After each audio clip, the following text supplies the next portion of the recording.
When the clocks held their breath. Chapter 1, The Stillness Begins. I don't remember exactly when it started.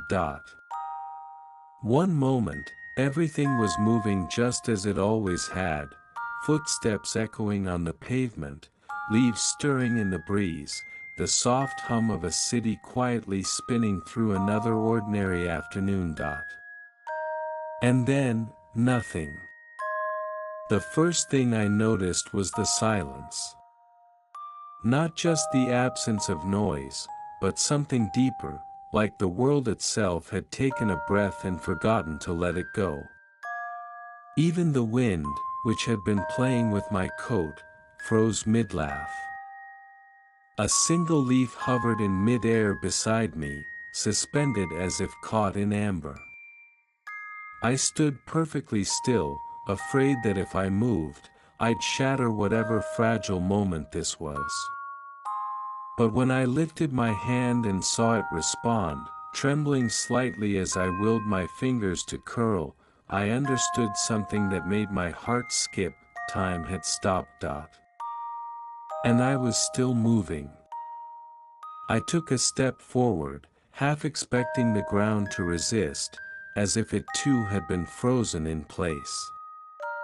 But no, the pavement welcomed me just the same. Another step. Then another.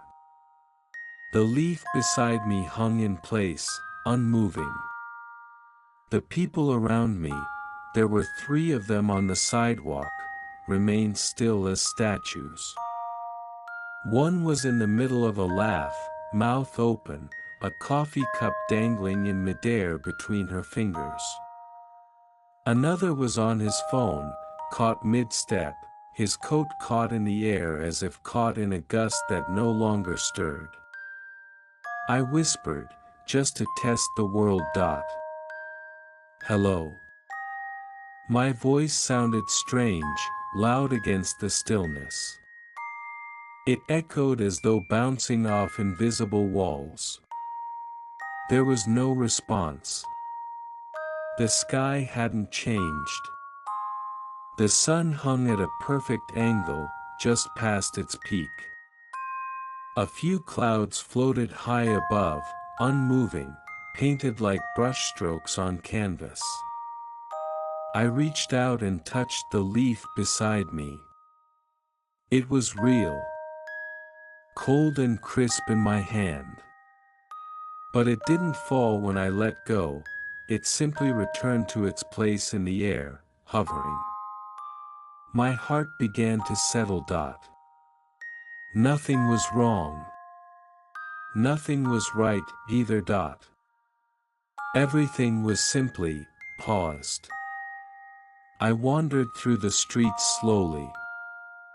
It felt like stepping through a photograph. The bakery near the corner had its door open, and I peeked inside. The scent of fresh bread lingered, thick in the air, unmoving like everything else. The baker stood behind the counter, mid-gesture, holding a tray of golden loaves. I could almost see the warmth in the air, curling upward from the crust, yet it didn't move. Outside, a sparrow hung in mid-flight near the street lamp. Its wings were extended, frozen like a sketch in the sky. I reached up and gently touched its tiny chest. It was soft. Still warm. Alive. Just paused. The idea that I was alone didn't frighten me, not in the way I thought it would. It was quiet here. Peaceful. And in a strange way, beautiful. I passed a park where children had been playing. A ball hovered mid-bounce, just above the grass. The laughter of the children was locked in their faces, their mouths stretched into joy that no longer echoed. I walked among them like a ghost in reverse, visible, but unnoticed. I started talking out loud. Not to anyone. Just because. I don't know what this is, I said, brushing my hand along a bench. But it doesn't feel like a dream. Even my voice moved slowly now, as if carried on invisible waves, stretching out into the frozen air before fading. I sat on the bench. A cat had been curled near the leg of it, mid-purr, its eyes half closed. I reached down and scratched behind its ear. It didn't move, but I could almost hear the purr it must have been making, still lingering in the air, waiting to resume. As I walked again, I began to notice small things. The way shadows had stopped mid-fall. The drip of water from a tap, suspended like a bead of glass. The way dust hung in the sunlight, tiny motes trapped in time, like stars in daylight. I passed an alley where a man had dropped a coin. It hovered just above the ground, spinning slightly, caught in a motion that never finished. I watched it for a while, hypnotized. Then I plucked it from the air and put it in my pocket. It felt right. Like carrying a little proof that this was real. Everything felt clearer now. Sharper. As if the pause in time had sharpened the focus of my own awareness. I began to hear my own footsteps more distinctly. The rustle of my coat. The steady rhythm of my breath.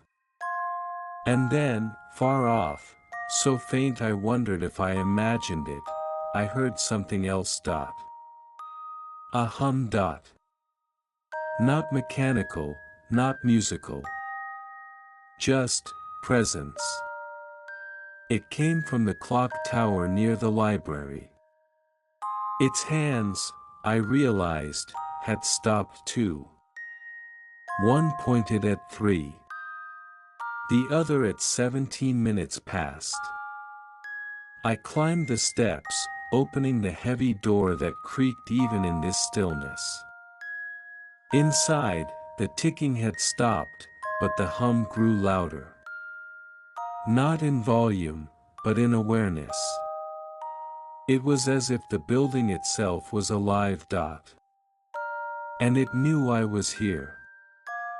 I reached the top of the tower and stood beneath the giant, unmoving gears. Dust clung to the air, yet something shimmered faintly in the light, like a pulse. A presence. I placed my hand on the central beam. And suddenly, I didn't feel alone. Not quite a voice, not quite a thought. Just a knowing.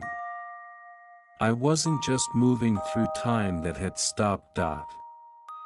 I was meant to. Chapter 2, The Library Without Hours. The moment I stepped back out from the clock tower, I noticed it again, that soundless hum, barely there, like the whisper of silk across stone. I followed it instinctively, the way one might follow a remembered scent or a trail of stars. It pulled at me gently, not demanding, but suggesting. Inviting. The library was just across the square, a place I'd passed many times before but never entered.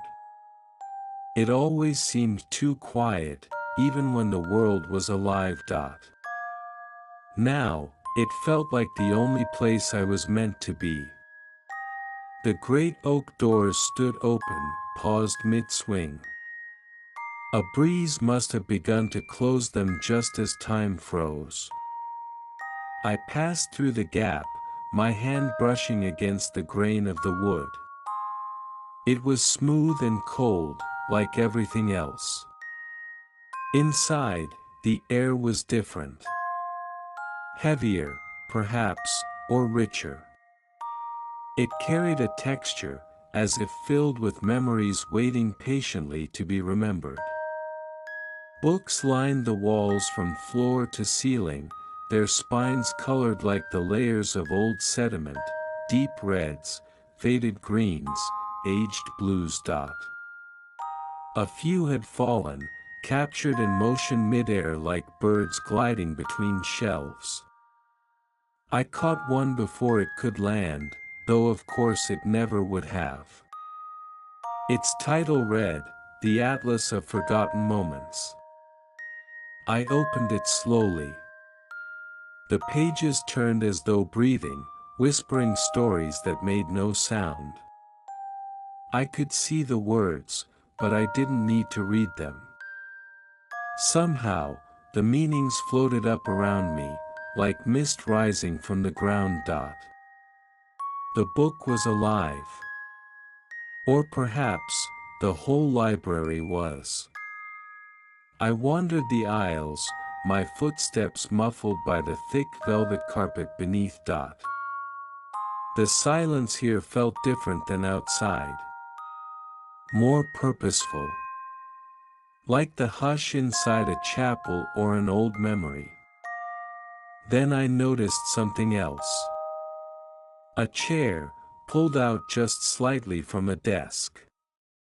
A teacup mid-pour, the liquid frozen in a perfect stream. Someone had been here. Recently. I wasn't sure how I knew, but I felt it, like the warmth left behind when someone stands up from a seat. It wasn't just that the cup was still warm. It was the feeling that the person who poured it still lingered, somewhere between the seconds. And then I saw it. A single page, torn from a journal, resting atop a stack of books. There were only 3 lines written. If time forgets me, I will remember the sound of turning pages. Wait for me, where the stories breathe. The ink was still wet. I read the note over and over, not because I didn't understand it, but because it felt like it had been written to me. Or maybe by me. I sat at the desk. The chair welcomed me without protest. The cup trembled slightly in my hand before settling. For a while, I did nothing but sit. Just sit. There's a certain peace that comes when the world demands nothing. No ticking clocks, no blinking lights, no calendars filled with urgency. Only now, stretched infinitely.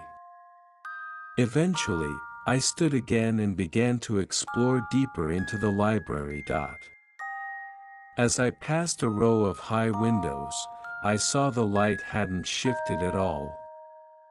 The sun still lingered just beyond the roofline, caught in its downward drift, never quite reaching the edge. The light through the windows painted frozen golden bars across the shelves. I followed the narrow spiral staircase up to the upper balcony. It felt like climbing inside a music box long forgotten. Up here, the books were older, the bindings more delicate. Some had no titles, only symbols, stars, feathers, keys, clocks. I opened one at random. Inside were sketches. Beautiful, fragile drawings of places I'd never seen, floating islands, staircases that ended in sky, forests made of glass. On one page, there was a figure standing beneath a stilled moon, hand outstretched. The caption beneath read, "To move alone where none can follow." I didn't know whether to feel comforted or afraid. But in this still world, fear had no shape. only wonder. Deeper into the shelves, I found a door I hadn't seen before. It was narrow and arched, made of glass that shimmered like water. I pushed it gently and it opened into a small round room. Inside was a single chair, facing a wall of mirrors.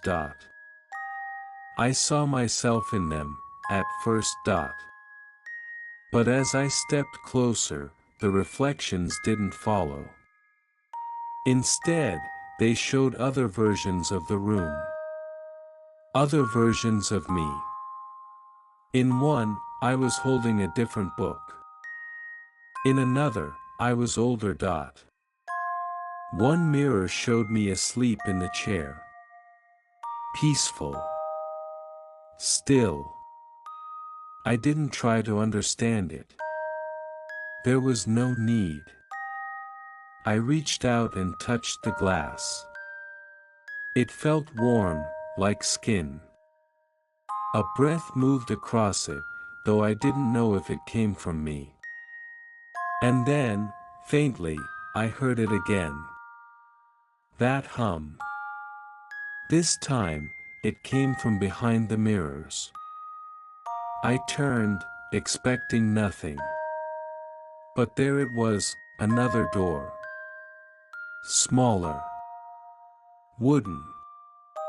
Plain. And as I reached for it, I felt something new stir within me. Not urgency. Not fear. But the beginning of a question. I opened the door, and a staircase led downward into darkness. The kind of darkness that wasn't frightening, only deep. Like velvet folded over and over, quiet and waiting.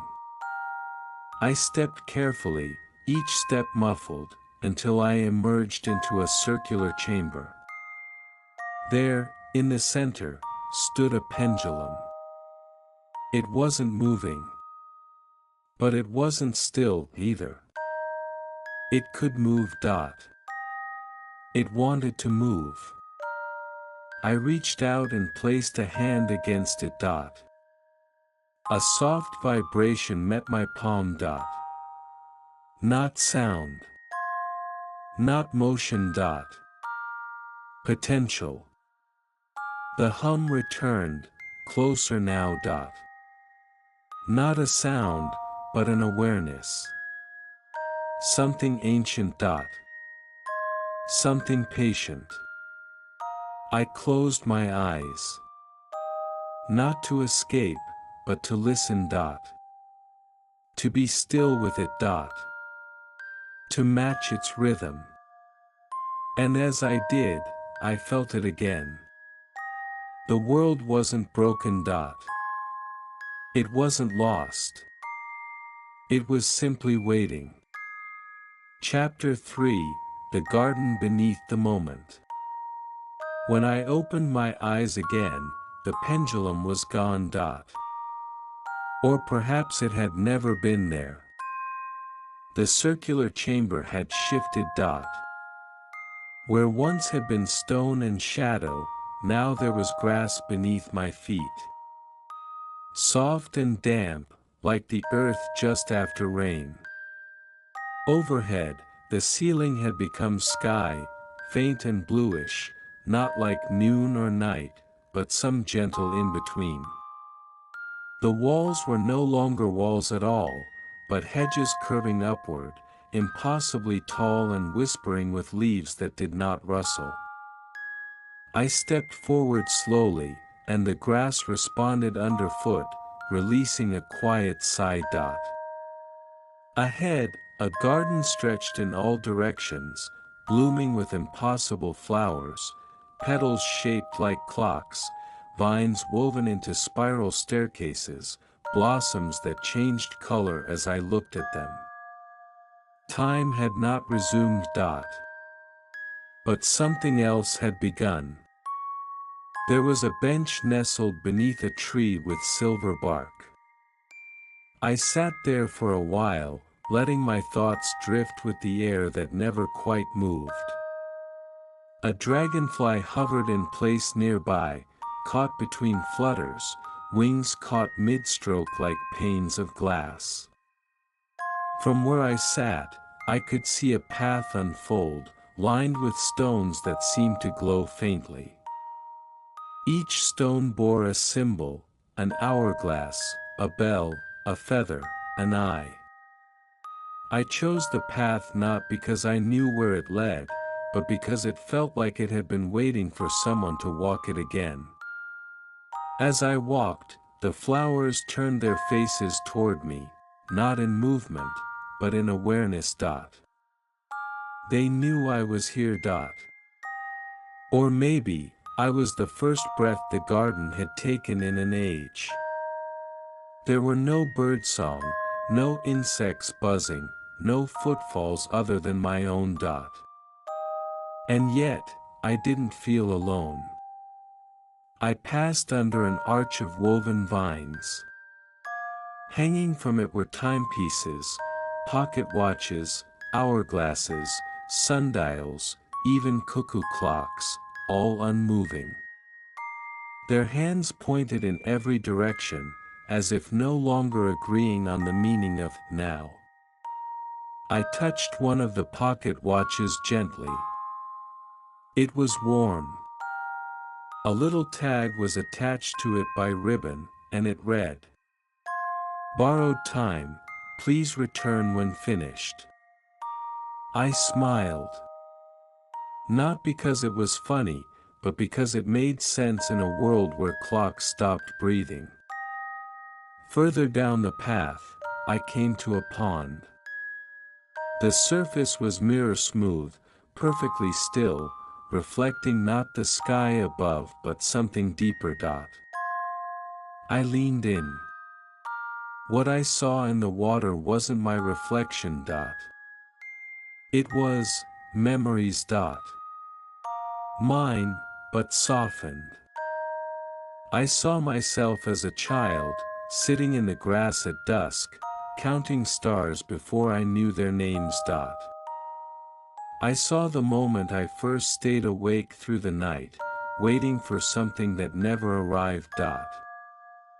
I saw myself walking through places I barely remembered, faces that blurred like mist but still stirred something in me. The pond didn't speak, but I felt its intention. It wasn't showing me what was lost. Only what still lived inside me. I sat at the edge and dipped my fingers into the water. There was no ripple. Only stillness. And warmth. The hum returned, not from the pond, but from within me. A resonance. Like a quiet echo that answered a call I hadn't realized I made.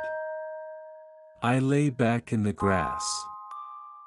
The sky above was soft now, lavender threaded with ivory, like a canvas of waiting light. The clouds still hadn't moved.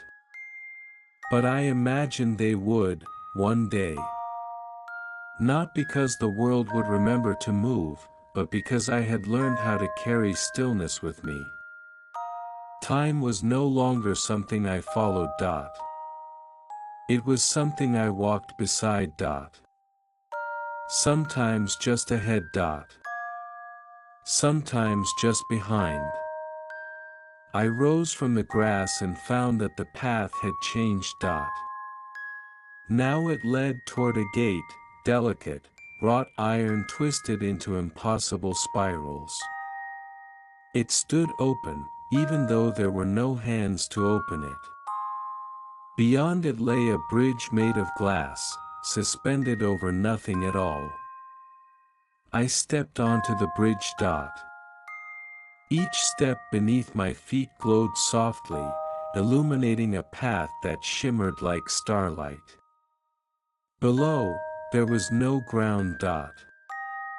Only fragments of time drifting like petals, old conversations, half-remembered lullabies, the sound of rain on rooftops. I crossed slowly. Not because I was afraid, but because it felt like walking across a breath held too long. At the center of the bridge was a figure.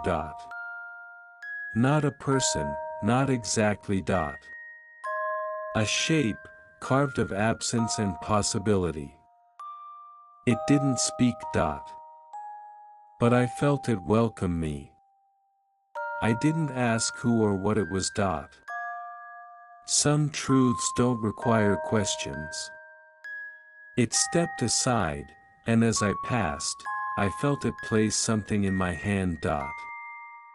When I looked, I found a key.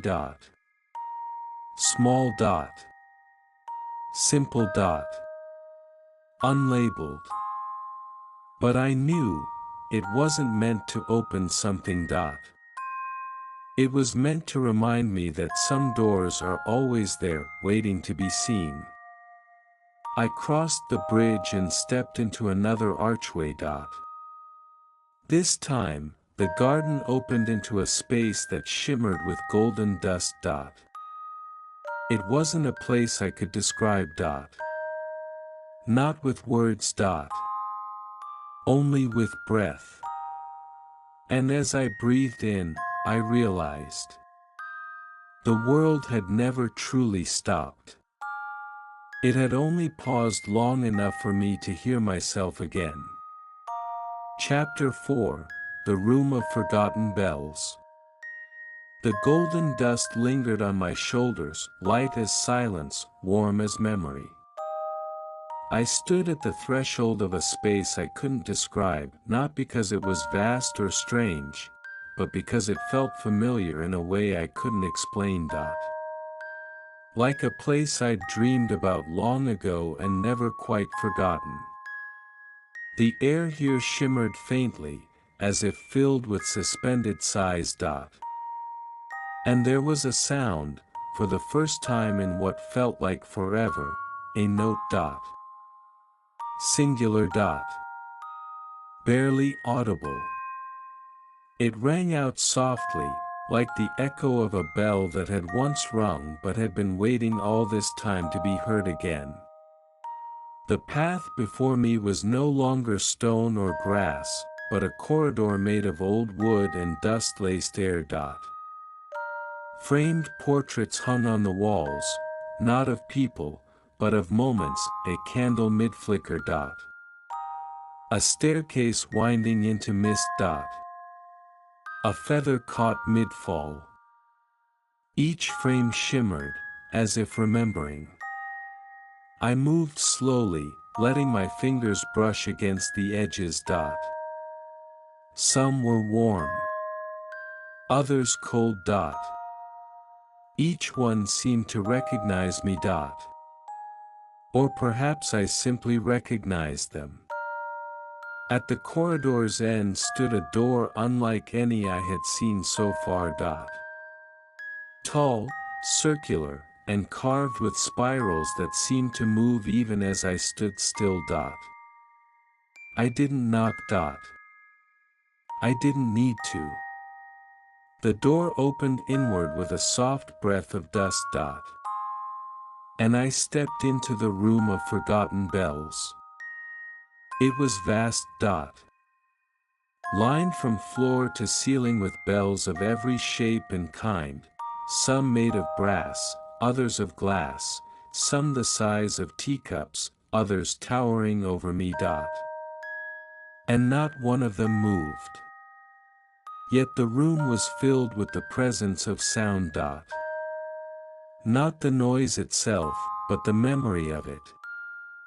I walked through the aisles, my fingertips grazing their cold edges. And with each touch, a gentle vibration, like a whisper trapped in metal. I didn't ring them. I couldn't. But I could feel what they wanted to say. I came to a bell at the center of the room. It was suspended in midair by nothing I could see. A bell of pale silver, smooth as water, and completely still. There was no rope, no clapper, no visible way to ring it. But as I stood before it, it stirred. A pulse. Barely. Like a heartbeat beneath metal. And then, a sound. Not a chime. Not a tone. But the softest breath of recognition. It wasn't the bell that spoke. It was what lived inside it. A moment. My moment. Suddenly I saw it, a glimpse of a day I had long forgotten. A morning when I had awoken early, gone outside before anyone else had stirred, and listened to the wind rustling in the trees before it was called wind. I had stood there as a child, barefoot in the dew, feeling time hold its breath just for me.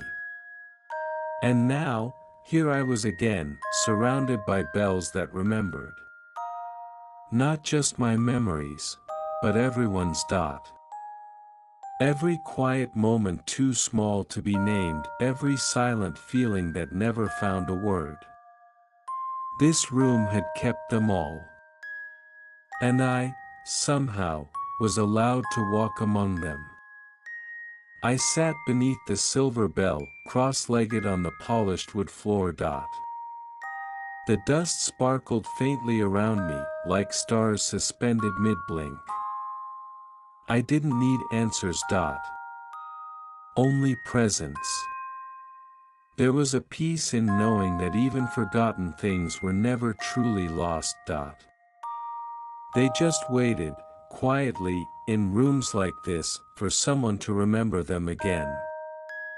I closed my eyes and imagined ringing the bell. I didn't try to move it. I simply listened, and in that stillness, I heard it. A single, perfect note. Not loud. Not startling. Just, there. Like the sound of a thought finally understood. Like the soft exhale of something that had been waiting a long time to rest. When I opened my eyes again, the bell was still unmoved. But its sound lingered in me. And I knew I could carry it with me. As I rose and turned back toward the door, I saw something new, a staircase that hadn't been there before. Made of glass and moonlight, spiraling downward into what looked like sky. It didn't frighten me. Nothing here did. I took the first step. Then the next. Each one sounded faintly beneath my feet, like memories settling into place. And as I descended, the hum returned, now softer, more familiar. Like a song I'd heard once long ago, just before falling into a dream I couldn't quite remember. I didn't know where I was going. Only that the stillness walked with me, and I wasn't alone. Chapter 5, Where the Shadows Don't Follow. The staircase faded behind me, not in sound, but in memory. With each step downward, the light changed, not darker, just deeper. Like diving into warm water that had never known motion. The sky I had seen from above now stretched beneath my feet, but upside down, as if I had entered a reflection and the world had quietly accepted the change. I walked forward on a surface that shimmered like frost. It felt soft beneath my steps, but left no prints. To my left and right, tall arches rose from the ground, made of mist and polished stone. They curved like question marks, but held no answers, only the invitation to continue. Beneath each arch was a doorway, but none had handles. None needed them. I passed the first three in silence. Each one offered a feeling, the way dreams sometimes do. Not visions, not sounds, just impressions. The first whispered, pause. The second breathed, forget. The third simply exhaled, wait. At the fourth, I stopped. Its silence felt different. Not emptier, but more whole. As though whatever was on the other side wasn't waiting for me, but had already accepted that I would arrive eventually. I reached out. My hand passed through, not like breaking a barrier, but like stepping into a memory that had never been mine. The space beyond was soft. The air was cool, like the moment just before morning. Not cold. Just new. There were no walls here. Only a low mist that curled along the ground, moving in slow spirals. And then I saw them, shadows. But not my own. They belonged to others. People paused mid-step, mid-thought, mid-life. But they didn't move. And their shadows, they didn't follow them. Instead, they stood nearby, watching. Not dark. Not ominous. Just curious. I approached one. The figure was a girl, caught mid-laugh, her hair frozen mid-swing. But beside her, the shadow tilted its head, as if acknowledging me. I waved softly. It didn't wave back, but I felt it, understand. It wasn't trapped. It wasn't lost. It was simply waiting for her to remember it again. Every person had one. A twin made of soft light and stillness, standing patiently, not behind, but beside. I walked slowly among them, listening to the hum that had returned, not just outside me, but within. Each shadow shimmered faintly, like it was made of breath and ink and silence. They weren't sad. They weren't joyful. They simply were. And somehow, they helped me remember something I hadn't realized I'd forgotten. That even in stillness, we are never without company. I found a stone bench and sat for a while, watching the mist drift, watching the shadows linger. There was no time here. Not in the way we understand it. Only presence. Only moments drawn out until they became places. I closed my eyes and felt the world press gently against my skin. It didn't ask me to wake up. It didn't ask me to sleep. It simply held me quietly, as if I were a note in a song that had not yet finished. When I opened my eyes again, the shadows were gone. Or maybe they had stepped into their people again. Or maybe I had simply seen enough. Ahead, a path of quiet light stretched outward, soft and golden. The ground beneath it looked like pages from a book, each step a sentence, each sentence a breath. I rose and followed it, not because I knew the way, but because the way had known me. At the end of the path stood a doorway. Plain. Wooden. With a small brass handle worn from use. It looked like every door I'd ever seen. But I knew, once I passed through, something would change. Not the world. Not time. Not the silence. But me. I reached for the handle. It was warm. And as I turned it, I heard a voice, not from outside, not from behind, but from within. A single word, ready. Chapter 6, The Moment That Remained. The door opened with no sound. Not even a whisper. On the other side was a room. Small. Quiet. Filled with a kind of warmth that had no source. A chair sat near the window. A table with a teacup. A journal, open to a blank page.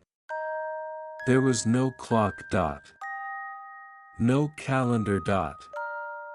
No measure of what had come before, or what might come after. It was simply now. And now stretched like a horizon, unmoving, unending. I stepped inside, and the door closed gently behind me. I didn't look back. There was no need. Whatever had waited behind me was now inside me. The window overlooked something vast. Not a landscape.